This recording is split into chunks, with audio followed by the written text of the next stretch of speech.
यहाँ हम हिंदी कक्षा 9 स्पर्श भाग 1 के पाठ 2 एवरेस्ट मेरी शिखर यात्रा का पाठ पढ़ेंगे। इस पाठ में बचेंद्री पाल अपनी एवरेस्ट पर की गई चढ़ाई और एवरेस्ट पर चढ़ने वाली प्रथम भारतीय महिला बनने के सफर की आत्मकथा को हम सभी के साथ साझा कर रही है। बचेंद्री पाल को एवरेस्ट पर चढ़ाई के दौरान क्या-क्या समस्याएं हुई और उन्होंने उनके साथियों को किस तरह से समस्याओं का सामना किया। बचेंद्री पाल उन सभी यादों को इस पाठ के माध्यम तक सभी को पहुंचाना चाहती है। एवरेस्ट अभियान दल 7 मार्च को दिल्ली से काठमांडू के लिए हवाई जहाज से चल दिया। एक मजबूत अग्रिम दल बहुत पहले ही चला गया था, जिससे कि वह हमारे बेस कैंप पहुंचने से पहले दुर्गम हिमपात के रास्ते को साफ कर सके। यानी कि जब हम बर्फीली रास्ताओं में जाते हैं तो हमें पता नहीं चलता है कि किस तरह की समस्याओं का सामना करना पड़ेगा। इसलिए एक ग्रुप पहले ही गया था जो दुर्गम हिमपात को काट सके। नमचे बाजार शेरपा लैंड का एक सर्वाधिक महत्वपूर्ण नगरीय क्षेत्र है। अंडरलाइन करो, शेरपा लैंड का सबसे महत्वपूर्ण नगरीय क्षेत्र कौन सा है? नमचे बाजार। अधिकांश शेरपा इसी स्थान तक तथा यहीं के आसपास के गांव के होते हैं। यह नमचे बाजार ही था जहां से मैंने सर्वप्रथम एवरेस्ट को निहारा, जो नेपालियों में सागरमाथा के नाम से प्रसिद्ध है। मुझे यह नाम अच्छा लगा। अंडरलाइन करो, सागरमाथा किसे कहते हैं? सागरमाथा इस जगह को कहते हैं जहां से बचेंद्री पाल ने सर्वप्रथम एवरेस्ट को निहारा। एवरेस्ट की तरफ गौर से देखते हुए मैंने एक भारी बर्फ का बड़ा फूल देखा जो पर्वत शिखर पर लहराता एक ध्वज सा लग रहा था। मुझे बताया गया कि यह दृश्य शिखर की ऊपरी सतह के आसपास 150 किलोमीटर अथवा इससे भी अधिक की गति से हवा चलने के कारण बनता था, क्योंकि तेज हवा से सूखा बर्फ पर्वत पर उड़ता रहता था। बर्फ का यह ध्वज 10 किलोमीटर या इससे भी लंबा हो सकता था। अंडरलाइन करो, 10 किलोमीटर लंबा ध्वज बनता था। किसका? बर्फ का। शिखर पर जाने वाले प्रत्येक व्यक्ति को दक्षिण पूर्वी पहाड़ी पर इन तूफानों को झेलना पड़ता था, विशेषकर खराब मौसम में। यह मुझे डराने के लिए काफी था, है ना डरावनी? क्योंकि हम लोगों को भी अगर इस तरह का यात्रा करना पड़े तो हमें डर लगेगा कि इस तरह हम कटीली बर्फ पर चलकर इतनी ठंडी में अपने आप को सुरक्षित रख पाएंगे और किस प्रकार हम इस तरह की चुनौतियों को पूरा कर पाएंगे। फिर भी मैं एवरेस्ट के प्रति विचित्र रूप से आकर्षित थी। यानी कि बचेंद्री पाल का सबसे ज्यादा और मेन अहम उनका पार्ट था, किसी तरह से इन एनी हाउ कंडीशन उनको वहां पर पहुंचना है और उसकी कठिनतम चुनौतियों का सामना करना चाहती थी। जब हम 26 मार्च को पेरिस पहुंचे, हमें हिमस्खलन के कारण, हिमस्खलन मतलब बर्फों का टूटना, खसकना, एक शेरपा कुली की मृत्यु का दुखद समाचार मिला। खुम्बू हिमपात पर जाने वाले अभियान दल के रास्ते के बाईं तरफ सीधी पहाड़ी के खसकने से लहोत्से की ओर से एक बहुत बड़ी बर्फ की चट्टान नीचे खिसक आई थी। 16 शेरपा कुलियों के दल में से एक की मृत्यु हो गई और 4 घायल हो गए। 16 शेरपा कुलियों से एक की मृत्यु क्यों हो गई? क्योंकि भारी हिमस्खलन हुई, जिसके कारण एक की मृत्यु हो गई। इस समाचार के कारण अभियान दल के सदस्यों के चेहरों पर छाए अवसाद को देखकर हमारे नेता कर्नल खुल्लर ने स्पष्ट किया, एवरेस्ट जैसे महान अभियान में खतरों को और कभी कभी तो मृत्यु भी आदमी को सहज भाव से स्वीकार करनी चाहिए। कर्नल खुल्लर ने फिर भी लोगों का मनोबल बढ़ाया। उन्होंने कहा, अगर हम इतना बड़ा टारगेट रखते हैं तो उनमें इन सब चीजों को नॉर्मली लेना चाहिए, क्योंकि ये कोई इजी काम नहीं है। उपनेता प्रेमचंद, अंडरलाइन करो, उपनेता का नाम क्या था? प्रेमचंद, जो अग्रिम दल का नेतृत्व कर रहे थे, यानी कि आगे जो दल था, आगे का जो ग्रुप था, उनके लीडर बने हुए थे। 26 मार्च को पेरिस लौट आए। उन्होंने हमारी पहली बड़ी बाधा खुम्बू हिमपात की स्थिति से हमें अवगत कराया। सबसे बड़ी बाधा क्या थी? खुम्बू हिमपात। उन्होंने कहा उनके दल ने कैंप एक 6000 मीटर जो हिमपात के ठीक ऊपर है वहां तक का रास्ता साफ कर दिया है। उन्होंने यह भी बताया कि पुल बनाकर, रस्सियां बांधकर और झंडियों से रास्ता चिन्हित कर सभी बड़ी कठिनाइयों का जायजा ले लिया गया है। जो पहाड़ पर चढ़ते हैं वो इस तरह झंडे गाड़कर, रस्सियां बांधकर और कुछ न कुछ करके उनको मार्किंग कर देते हैं। उन्होंने इस पर भी ध्यान दिलाया कि ग्लेशियर बर्फ की नदी है और बर्फ का गिरना अभी जारी है। हिमपात में अनियमित और अनिश्चित बदलाव के कारण अभी तक के किए गए सभी काम व्यर्थ हो सकते हैं और हमें रास्ता खोलने का काम दोबारा करना पड़ सकता है। बेस कैंप में पहुंचने से पहले हमें एक और मृत्यु की खबर मिली। जलवायु अनुकूल न होने के कारण एक रसोई सहायक की मृत्यु हो गई। यानी कि एक जो कुक थे उनकी मृत्यु हो गई, क्योंकि वहाँ का एनवायरनमेंट जो था वो अनुकूल नहीं था, नॉर्मल नहीं था। निश्चित रूप से हम आशाजनक स्थिति में नहीं चल रहे थे। यानी कि इतने कुछ घटनाओं को सुनने के बाद अपने आप को नॉर्मल रखना ये बहुत ही बड़ी काम थी। एवरेस्ट शिखर को मैंने पहले 2 बार देखा था, लेकिन एक दूरी से। बेस कैंप पहुंचने पर दूसरे दिन मैंने एवरेस्ट पर्वत तथा इसकी अन्य श्रेणियों को देखा। श्रेणियों मतलब इनकी श्रृंखलाएं। मैं भौचक्की होकर खड़ी रह गई और एवरेस्ट, लहोत्से और नुत्से की ऊंचाइयों से घिरी बर्फीली टेढ़ी मेढ़ी नदी को निहारती रही। हिमपात अपने आप में एक तरह से बर्फ के खंडों का अव्यवस्थित ढंग से गिरना ही था। हमें बताया गया कि ग्लेशियर के बहने से अक्सर बर्फ में हलचल हो जाती थी, जिससे बड़ी बड़ी बर्फ की चट्टानें तत्काल गिर जाया करती थी और अन्य कारणों से भी अचानक प्रायः खतरनाक स्थिति धारण कर लेती थी। सीधे धरातल पर दरार पड़ने पर विचार और इस दरार का गहरे चौड़े हिम विदर में बदल जाने का मात्र ख्याल ही बहुत डरावना था। इससे भी ज्यादा भयानक इस बात की जानकारी थी कि हमने संपूर्ण प्रवास के दौरान हिमपात लगभग 1 दर्जन आरोहियों को और कुलियों को प्रतिदिन छूता रहेगा। यानी कि लगभग 12 से 13 लोगों को यह बर्फ बार बार कष्ट देता रहेगा, जिनके कारण उनकी मौत भी हो सकती है या किसी भयंकर दुर्घटनाओं का शिकार भी हो सकते हैं। दूसरे दिन नए आने वाले अपने अधिकांश सामान को हम हिमपात के आधे रास्ते तक ले गए। डॉक्टर मीनू मेहता ने हमें एल्यूमीनियम की सीढ़ियों से अस्थायी पुलों का बनाना, लट्ठों और रस्सियों का उपयोग, बर्फ की आड़ी तिरछी दीवारों पर रस्सियों को बांधना और हमारे अग्रिम तल के अभियांत्रिकी कार्यों के बारे में हमें विस्तृत जानकारी दी। इसे अंडरलाइन करो। डॉक्टर मीनू मेहता ने हमें किस तरह का बात बताया कि एल्यूमीनियम की सीढ़ियों से अस्थायी पुलों का बनाना, अस्थायी मतलब टेम्पररी, लट्ठों और रस्सियों का उपयोग, जो लाठी है और रस्सी का किस तरह से उपयोग होना चाहिए, रस्सी को किस तरह बर्फ से बांधना चाहिए, इस तरह बहुत सारी जानकारियां दी। तीसरा दिन हिमपात से कैंप 1 तक सामान ढोकर चढ़ाई का अभ्यास करने के लिए निश्चित था। रीता, गोम्बू तथा मैं साथ साथ चढ़ रहे थे। हमारे पास एक वॉकी टॉकी था जिसे हम अपने हर कदम की जानकारी बेस कैंप पर दे रहे थे।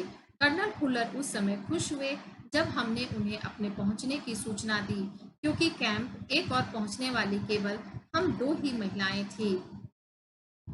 अंग दोरजी, लोबसांग और गगन बिस्सा अंततः साउथ पोल पहुंच गए। 29 अप्रैल को 7,900 मीटर पर उन्होंने कैंप 4 लगाया। अंडरलाइन करो, 7,900 मीटर, सोच लो कितना ऊपर होगा। यह संतोषजनक प्रगति थी। जब अप्रैल में मैं बेस कैंप में थी, तेंजिन अपनी सबसे छोटी सुपुत्री डेकी के साथ हमारे पास आए थे। उन्होंने इस बात पर विशेष महत्व दिया दल के प्रत्येक सदस्य और प्रत्येक शेरपा कुली से बातचीत की जाए। जब मेरी बारी आई, मैंने अपना परिचय यह कहकर दिया, मैं बिल्कुल ही नौसिखिया हूँ और एवरेस्ट मेरा पहला अभियान है। तेंजिन हंसे और मुझसे कहा, एवरेस्ट उनके लिए भी पहला अभियान है, लेकिन यह भी स्पष्ट किया कि शिखर पर पहुंचने से पहले उन्हें 7 बार एवरेस्ट पर जाना पड़ा था। फिर अपना हाथ मेरे कंधे पर रखते हुए उन्होंने कहा, तुम एक पक्की पर्वतीय लड़की लगती हो, तुम्हें तो शिखर पर पहले ही प्रयास में पहुंच जाना चाहिए। 15-16 मई 1984 को बुद्ध पूर्णिमा के दिन मैं लहोत्से की बर्फीली सीधी ढलान पर लगाए गए सुंदर रंगीन नायलन के बने तंबू के कैंप 3 में थी। कैंप में 10 और व्यक्ति थे। लोबसांग, तसरिंग मेरे तंबू में थे। एंडी शेरपा तथा 8 अन्य शरीर से मजबूत और ऊंचाइयों में रहने वाले शेरपा दूसरे तंबुओं में थे। मैं गहरी नींद में सोई हुई थी कि रात में 12:30 बजे के लगभग मेरे सिर के पिछले हिस्से से किसी एक सख्त चीज के टकराने से मेरी नींद अचानक खुल गई और साथ ही एक जोरदार धमाका भी हुआ। तभी मुझे महसूस हुआ एक ठंडी, बहुत भारी कोई चीज मेरे शरीर पर से मुझे कुचलती हुई चल आ रही है। मुझे सांस लेने में भी कठिनाई हो रही थी। यह क्या हो गया था? एक लंबा बर्फ का पिंड हमारे कैंप के ठीक ऊपर लहोत्से ग्लेशियर से टूटकर नीचे आ गिरा था। अंडरलाइन करो, कहाँ से? लहोत्से ग्लेशियर से टूटकर नीचे आ गिरा था। उसका विशाल हिमपुंज बन गया था। हिमखंडों, बर्फ के टुकड़ों तथा जमी हुई बर्फ के इस विशालकाय पुंज ने एक एक्सप्रेस रेलगाड़ी की तेज गति और भीषण गर्जना के साथ सीधी ढलान से नीचे आते हुए हमारे कैंप को तहस नहस कर दिया। वास्तव में हर व्यक्ति को चोट लगी थी। यह एक आश्चर्य था, किसी की मृत्यु नहीं हुई थी। लोब्सांग अपनी स्विस छुरी की मदद से हमारे तंबू का रास्ता साफ करने में सफल हो गए थे। तुरंत ही अत्यंत तेजी से मुझे बचाने की कोशिश में लग गए। थोड़ी सी भी देर का सीधा अर्थ था मृत्यु। बड़े बड़े हिमपिंडों को मुश्किल से हटाते हुए उन्होंने मेरे चारों तरफ के कड़े बर्फ की खुदाई की और मुझे उस बर्फ की कब्र से निकालकर बाहर खींच लाने में सफल हो गए। सुबह तक सारे सुरक्षा दल आ गए थे। 16 मई को प्रातः 8 बजे तक हम प्रायः सभी कैंप 2 पर पहुंच गए थे। जिस सेपा की टांग की हड्डी टूट गई थी उसे एक खुद के बनाए स्ट्रेचर पर लिटाकर नीचे लाए।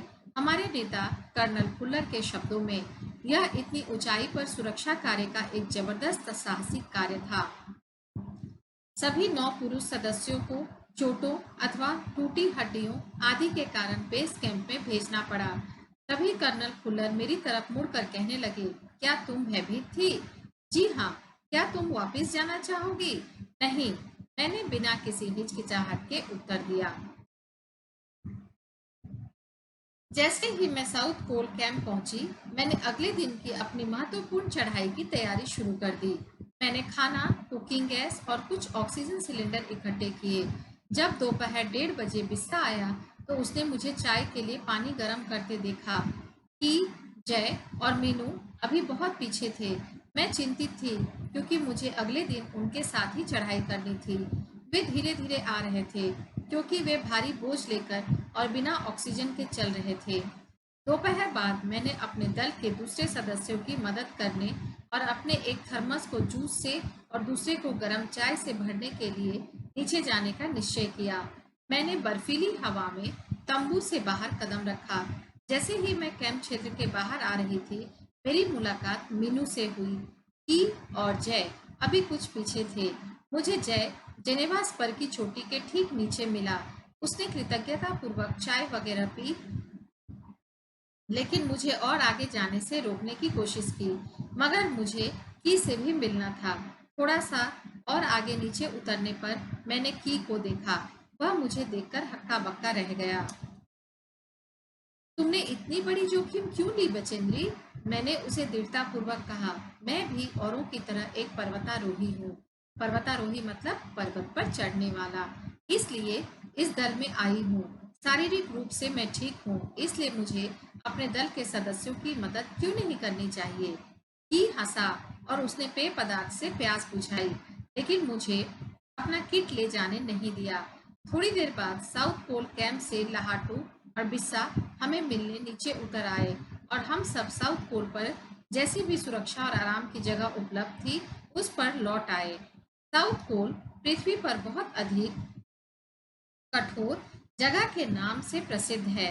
अगले दिन मैं सुबह 4 बजे उठ गई, बर्फ पिघलाया और चाय बनाई।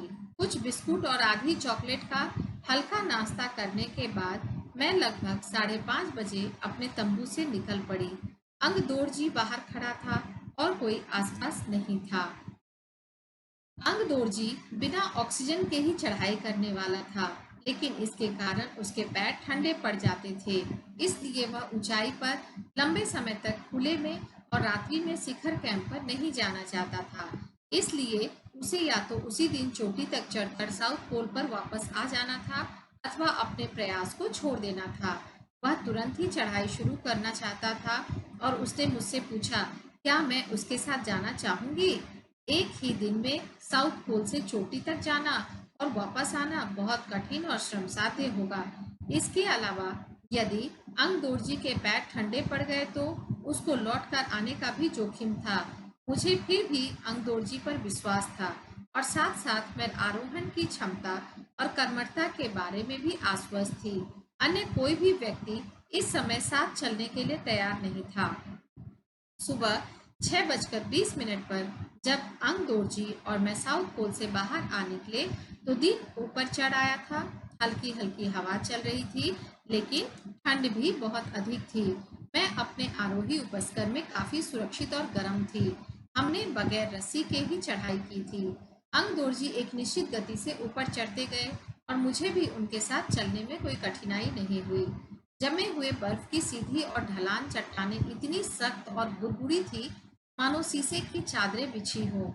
हमें बर्फ काटने के फावड़े का इस्तेमाल करना ही पड़ा और मुझे इतनी सख्ती से फावड़ा चलाना पड़ा जिससे कि उस जमे हुए बर्फ की धरती को फावड़े के दांत काट सके।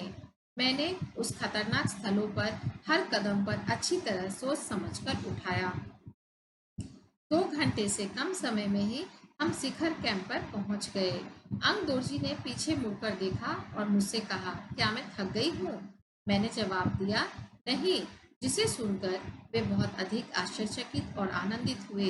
उन्होंने कहा कि पहले वाले दल ने शिखर कैंप पर पहुंचने में 4 घंटे लगाए थे और यदि हम इसी गति से चलते रहें तो हम शिखर पर दोपहर 1 बजे तक पहुंच जाएंगे।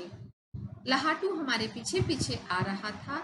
जब हम दक्षिणी शिखर के नीचे आराम कर रहे थे वह हमारे पास पहुंच गया। थोड़ी थोड़ी चाय पीने के बाद हमने फिर चढ़ाई शुरू की। लहाटू एक नायलॉन की रस्सी लाया था, इसलिए अंगदोर्जी और मैं रस्सी के सहारे चढ़े, जबकि लहाटू एक हाथ से रस्सी पकड़े हुए बीच में चला। उसने रस्सी अपनी सुरक्षा की बजाय हमारे संतुलन के लिए पकड़ी हुई थी।